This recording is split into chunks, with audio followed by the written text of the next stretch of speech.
Abatwara abantu n'ibintu bakoresha umuhanda w'igitaka cya kabiri Cyeza Rutobwe Nyabikenke ugakomeza no mu tundi turere barinubira ikiraro cya Takwe cyacitse kuri ubu ngo kucyambuka bikaba bibagora, aho bamwe basaba abagenzi kuva kuri moto abandi bikabasaba gushyira amaguru hasi kugira ngo babone uko bacyambuka. Ni mu gihe abahetse imizigo bibasaba gushaka kubafatira inyuma akagenda bakururira. Kuri iki kiraro kandi nk'imodoka nini zahinduye amayira naho intoya bisaba shoferi gushaka ugenda amuyoborera.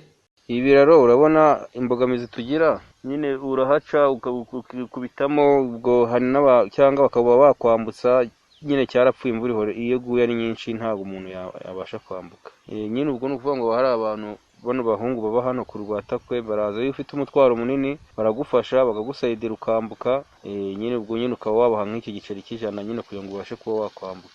Ariko iyo uri wenyine ntawasi, ariko iyo utwaye imitwaro ni imbogamizi. Bagwamo bakabakuramo hariya hasi mu mazi.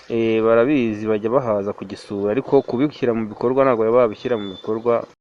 Ikiraro tugira ibibazo cyo kuhaca umuntu apakiye, imvura yaba yaguye, nk'ubu imvura ishobora kugwa n'iriya mifuka urebaho ugasanga iramanutse, bakongera bakaza bakabyegura ukabona twatambuka. Ubwo nta modoka, hari na tone zigenwe zitarengaho umuntu atazishyiraho ngo abe yakwambuka afite imodoka. Ubundi tugira imbogamizi zo kuhambuka.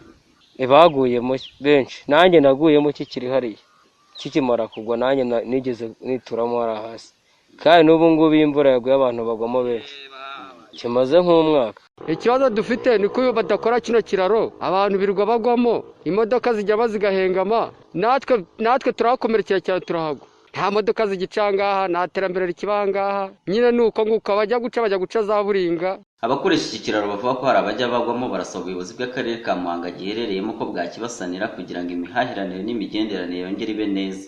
Icyo twasaba nk'ubuyobozi bw'akarere ka Muhanga nuko badufasha bakadukorera kino kiraro kugira ngo tubashe gutambuka bitatugoye. Turasaba ubuvugizi kugira ngo badukorere ikiraro umuntu ajya aba yabasha kuba yakwambuka nta mbogamizi ahubwo yahura nazo. Nk'ubu nkanjye nijoro se wa mu muzigo ngo nzawunyuzeho, ntabwo wahanyura ufite umuzigo, ntabwo wahanyura nijoro kuko ntabwo utafite umuntu uri bwawukoreho ntiwahaca, kereka ushaka ko wituramo, ntabwo wahanyura. Ubu cyaragiye ntabwo hari ushobora kuba wacamo hariya hasi, ukuraho abantu ukambuka, ubonye ko nanjye mpageze nkabakuraho.